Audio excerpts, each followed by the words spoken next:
1919 बीकानेर की गलियों में एक 12 साल का बच्चा अपनी बुआ से भुजिया बनाना सीखता है और केवल 2 पैसों में बेचना शुरू करता है। इस बात से बिल्कुल अनजान थे कि यही भुजिया एक दिन हजारों करोड़ों की बिजनेस अंपायर बनेगी और एक दिन पूरी दुनिया में बिकने वाले लाखों भुजिया पैकेट्स में उसका नाम हल्दीराम प्रिंटेड होगा। ये कहानी है इंडिया के सबसे बड़े स्नैकिंग ब्रांड हल्दीराम। हल्दीराम का जन्म 1908 बीकानेर के एक गरीब परिवार में हुआ था। उनके ग्रैंडफादर भुजिया बाजार में अपनी छोटी सी शॉप में भुजिया बेचते थे और बचपन से ही हल्दीराम को भुजिया में बहुत इंटरेस्ट था। इसलिए सिर्फ 12 साल की उम्र में उन्होंने हर दिन घंटों मेहनत करके भुजिया मेकिंग प्रोसेस को मास्टर कर लिया और बहुत जल्द अपने ग्रैंडफादर की शॉप में रेगुलर बैठने लगे। लेकिन वो अपने ग्रैंडफादर की तरह भुजिया से केवल कुछ एक्स्ट्रा पैसा कमा कर सेटिस्फाइड नहीं थे। वो अपने बिजनेस को बढ़ाना चाहते थे। हल्दीराम जो भुजिया बेच रहे थे वो बेसन से बनती थी, लेकिन उन्होंने देखा कि राजस्थान के लोगों को मोट की दाल बहुत पसंद है। वहाँ के लोग कई डिशेस में मोट की दाल यूज करते थे। इसलिए हल्दीराम ने भी अपनी भुजिया को बेसन के साथ मोट की दाल मिलाकर बेचना चालू कर दिया। उनकी ये नई भुजिया लोगों को काफी अच्छी लगी और एक इंटरेस्ट हिट बन गई। लेकिन वो यहाँ नहीं रुके। उन्होंने रियलाइज किया कि उनकी अभी की भुजिया काफी मोटी और सॉफ्ट है, लेकिन अगर वो इसे थीन और क्रिस्पी बना देते, कस्टमर का ईटिंग एक्सपीरियंस काफी मजेदार बन जाएगा। इसे अंजाम देने के लिए उन्हें सबसे पहले अपने बैटर को पतला बनाना था और साथ में एक ऐसा मेस चाहिए था जिसके होल से एक स्टैंडर्ड मेस से छोटे हों, ताकि उसमें से पहली भुजिया बन सके।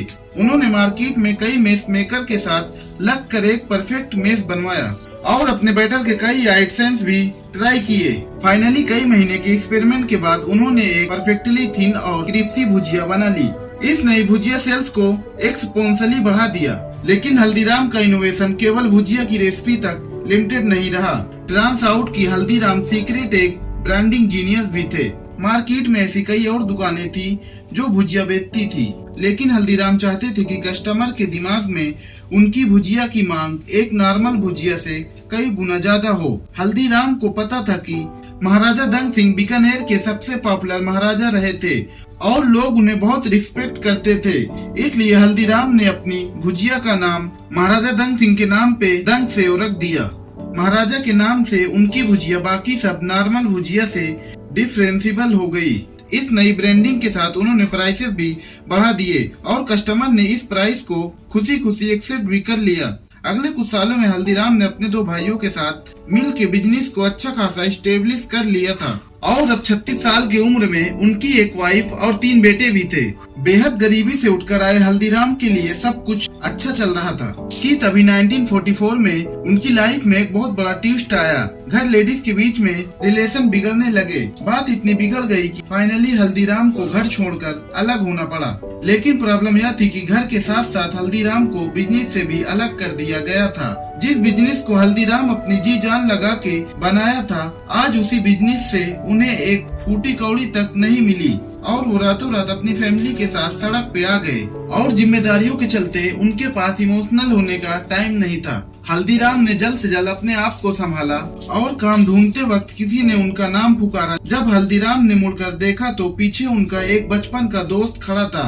उनका यह दोस्त कई सालों बाद बीकानेर लौटा था। हल्दीराम ने उसे अपनी सिचुएशन के बारे में सब कुछ बता दिया। सालों पहले हल्दीराम ने 200 रुपए से अपनी दोस्त की मदद की थी। फॉर्चुनेटली उसने ये एहसान भूला नहीं था।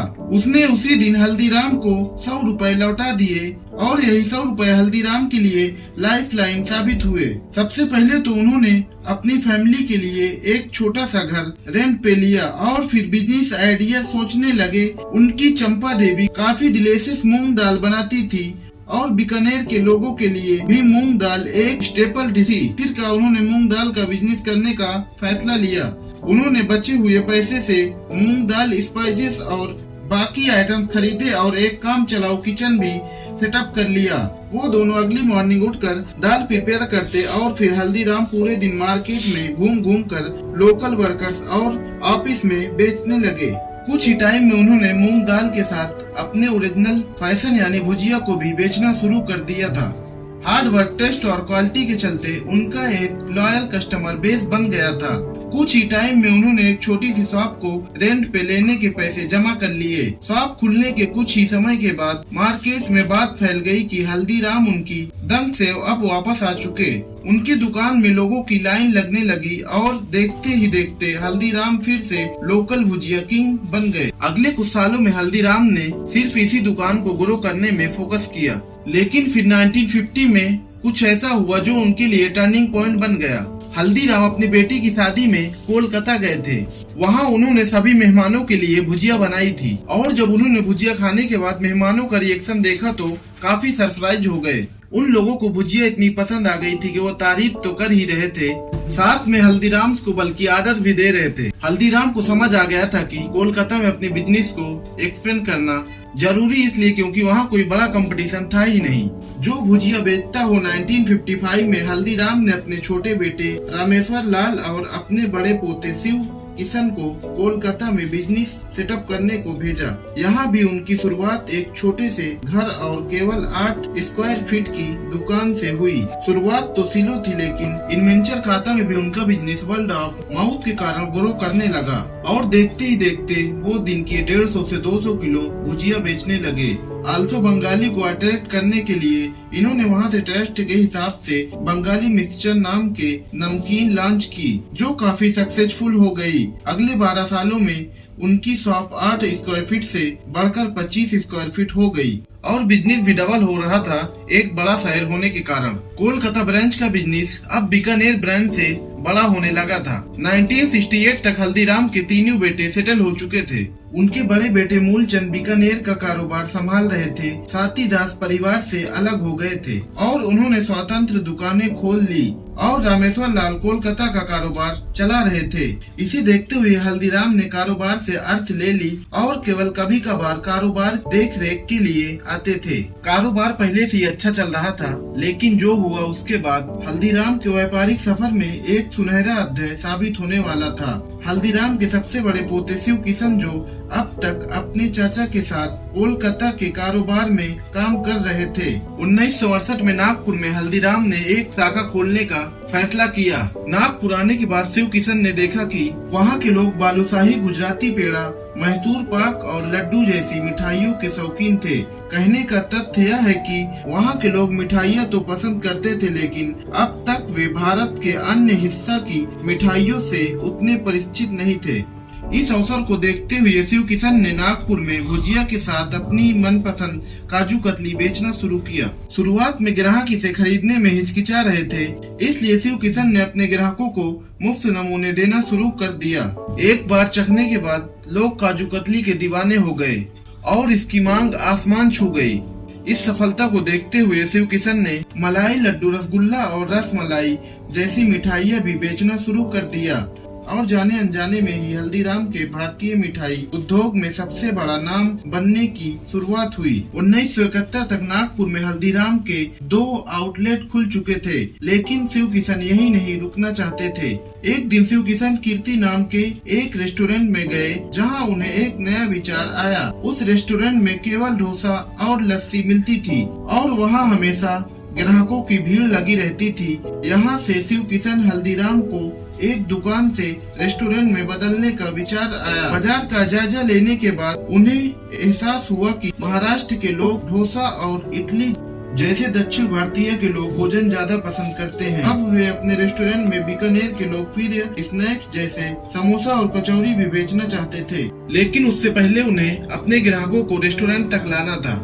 इसलिए उन्होंने उन व्यंजनों से शुरुआत की जिनकी मांग थी, यानी डोसा और इडली। शिव किशन ने 30 सीटों वाला एक रेस्टोरेंट खोला और देखते ही देखते उनकी सभी सीटें भर गई। यह देखते हुए उन्होंने बैठने की क्षमता दुगनी कर दी और मेनू में समोसा और कचौरी भी शामिल कर ली। डोसा और इडली खाने वाले आने वाले ग्राहकों को शिव किशन समोसा और कचौरी चखने के लिए कहते थे और काजू कतली की तरह ही अब भी वही हुआ। ज्यादातर ग्राहक जिन्होंने एक बार समोसा और कचौरी का स्वाद चखा वे उनके नियमित ग्राहक बन गए। अगले कुछ वर्षों में नागपुर में हल्दीराम के कई आउटलेट खुल गए और इसी वजह से नागपुर में हल्दीराम का कारोबार सिर्फ भुजिया के कारोबार से बढ़कर भारतीय स्नैक्स, मिठाई और रेस्टोरेंट के कारोबार में बदल गया। 1975 में कोलकाता के शाखा रामेश्वर लाल से अलग होकर स्वतंत्र हो गए। एक समझौता हुआ जिसके अनुसार रामेश्वर लाल पश्चिम बंगाल से बाहर व्यापार नहीं करेंगे और मूलचंद और उनके बेटे पश्चिम बंगाल से में प्रवेश नहीं करेंगे। इस समय तक हल्दीराम की नागपुर शाखा बहुत अच्छा प्रदर्शन कर रही थी, लेकिन शिव किशन के मन में इससे भी बड़ी योजनाएं थी। वह एक ऐसा शहर विस्तार करना चाहते थे जो हल्दीराम को एक नेशनल लेवल ब्रांड बना देने वाला था और वह शहर था भारत की राजधानी दिल्ली। दिल्ली में एक्सपेंड करने के लिए शिव किशन ने अपने छोटे भाई मनोहर लाल को चुना। मनोहर लाल तब तक बीकानेर बिजनेस में काम कर रहे थे और शिव किशन को उनमें बहुत पोटेंशियल दिख रहा था। 1982 में मनोहर लाल अपने छोटे भाई मधुसूदन के साथ दिल्ली आए और वहां देखा कि Chandni Chowk famous snacks brand भरा हुआ था। उन्होंने अपने लाइफ में इतना कंपटीशन कभी नहीं देखा था, लेकिन अच्छी बात यह थी कि कंपटीशन के साथ साथ वहाँ डिमांड भी बहुत ज्यादा थी। मनोहर लाल ने शिव किशन के हेल्प से अपनी दुकान खरीदी। 1963 में बिजनेस स्टार्ट कर दिया। अगले एक साल तक दिन रात करके उन्होंने मार्केट में अपनी रेपुटेशन बिल्ड की और ब्रेक इवन करने लगे कि तभी उनके साथ एक बहुत बड़ी घटना हो गई। 1984 के भयानक एंटी-सिख राइट्स ने दिल्ली को झुलसा दिया और इसी दौरान मनोहर लाल की वर्कशॉप और घर भी जल गए। अगले 2 महीने तक हल्दीराम का दिल्ली वाला बिजनेस जीरो आ चुका था, लेकिन मनोहर लाल ने हार नहीं माना। उन्होंने नागपुर और बीकानेर से फाइनेंशियली हेल्प ली और दिल्ली में एक नई 300 स्क्वायर फीट वर्कशॉप खरीदा और बिजनेस को रिस्टार्ट किया। उन्होंने जो रेपुटेशन बिल्ड की थी वो बहुत काम आई और बिजनेस वापस पिकअप करने लगा। अगले कुछ सालों में उन्होंने न केवल अपनी करंट वर्कशॉप को एक्सपेंड किया, बल्कि एक 2000 सॉकेट की नई फैक्ट्री भी बनाई और नए आउटलेट खोले। बिजनेस लगातार ग्रो हो रहा था, लेकिन इन सब के बाद भी Haldiram medium size local business ही था। शिव किशन और मनोहर लाल चाहते थे कि Haldiram world class consumer brand बने, इंडिया के हर घर में उनके प्रोजेक्ट यूज करें। उन्होंने देखा कि लिबरलाइजेशन के बाद पेप्सिको की लीक्स कंपनी, नेस्ले जैसे कंपनी ब्रांड ने इंडिया के कंज्यूमर फ्रूट बेचना चालू कर दिए। इसी अपॉर्चुनिटी को देखते हुए हल्दीराम्स ने सबसे पहले अपनी बीकानेरी भुजिया और आलू भुजिया जैसे प्रोजेक्ट को नाइट्रोजन पैकेजिंग में बेचना चालू किया। इससे इनके सेलर लाइफ कुछ दिनों में बढ़कर कुछ महीनों तक पहुंच गई। इस नई पैकेजिंग के कारण हल्दीराम का बिजनेस अब नागपुर या दिल्ली तक लिमिटेड नहीं था। अब लोग छोटे से छोटे शहर में हल्दीराम की भुजिया खरीद सकते थे और आराम से खा सकते थे। कहीं भी कोई भी दुकान में